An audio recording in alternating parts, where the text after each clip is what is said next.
I am sure that if you clicked on this video, you're kind of familiar with what these are. You know, a lot of people on YouTube are making these now and kind of showing their rundown, and so I figured I'll hop on the bandwagon. Why not? I'm pretty proud with what I've come up with on this in-ear monitor rack build. It's been a little tedious, and this video is kind of going to go over my 2.0 version of my in-ear monitor rack build. And I actually had a company send me out a product that they wanted me to kind of talk about and try out in this rack build. So, quick disclaimer that I forgot to mention: the company that sent me this product did not pay me to make this review. They did send me the product on their dime, but everything I say in this video is my own personal thoughts and opinion on it. All right, now back to the video. Without further ado, here we go. So this is the Phenyx Pro PTM-22. This guy here is actually a one rack unit, and it is a mono wireless in-ear monitor transmitter system. You can have two individuals using this one rack system here with up to 2 packs and have their own custom mixes with this unit. Only thing is, it isn't stereo, so it is just going to be duplicated on each side. But for what my band's been using, my other bandmates, they've been using the Behringer Power Amp little headphone amps. They've been using those during our rehearsals, and so they're already mono, so it's not going to be a huge difference from what they're used to hearing, but they'll be able to be wireless, and since we're kind of a metal band, it's nice to have that freedom to kind of run around and go crazy on stage, you know. So yeah, I'm really excited to try this out, as I do have the Sennheiser wireless in-ear monitor system. It's the G4. I've been using that and in stereo, and I'm the vocalist of the band, so I'm a little spoiled.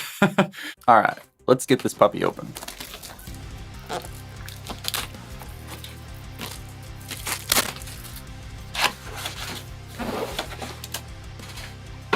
So, got it open here. Sorry I don't have a top-down shot or anything. A little bit of limited on cameras and space in my studio here. But first, get your instruction booklet, a little bit of a warranty card here.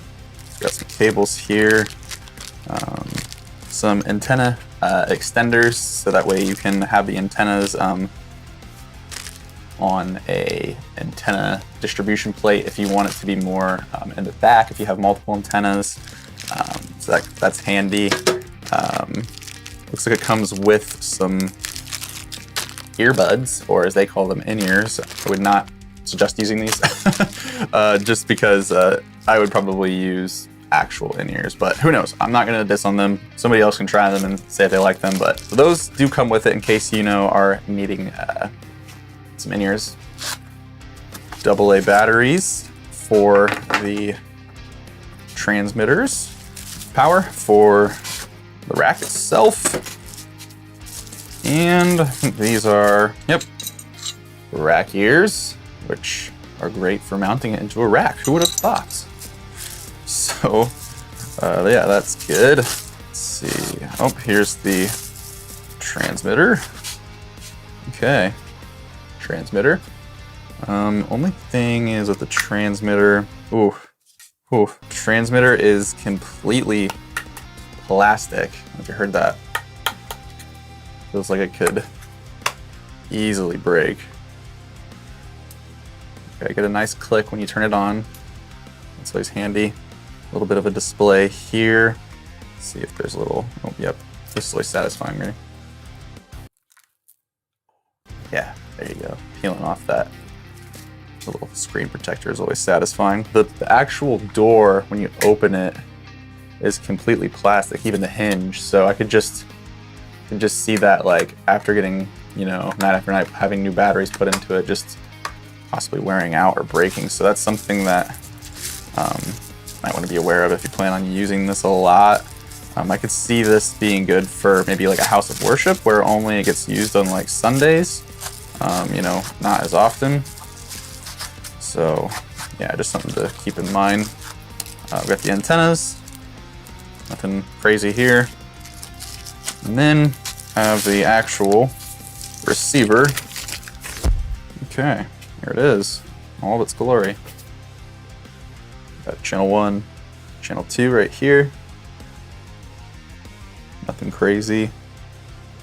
sync your packs. In the back, you have your inputs for channel 1, channel 2, and they are just TS connection jacks. They don't have XLR jacks, which is also kind of a downfall if, you know, you go to a venue and they're giving you an XLR drop for your monitor mix, and you're like, well, I don't have an XLR, so you'd have to have an adapter. So you'd have to have like a TRS is what it would be. You'd have a TRS jack to, you know, like I'm trying to think, I think it would be probably a female XLR adapter, and then you could adapt it and it would work just fine. So I mean, it's not the end of the world, but it's just a little other thing that you have to have. So something to keep in mind there. Looks like there is a 12 dB pad switch on each channel in case you need to make the source a little quieter. Have that option. And then there's also, this is the interesting thing, it also has outputs on it, which I thought was really intriguing. So it's like you can take your outputs back out of your mix and send it somewhere else if you needed to. So it's like, say you wanted to record your in-ear monitor mix on like a field recorder or something like that. You could basically just, you know, take it out of these outputs, plug it in, and then you can record your in-ear mix and share it on social media or whatever you're wanting to do with it, or anything along those lines. So that's kind of interesting. Not a ton of things have that loop out like that. But yeah, it has that for each channel, and then your antenna post, I guess, where you would connect your antennas. I don't know what they're called, sorry. But yeah, so you plug those in and that's pretty much it. So we're gonna basically be taking the in-ear monitor rack that I already have, putting it into a larger 12 unit rack.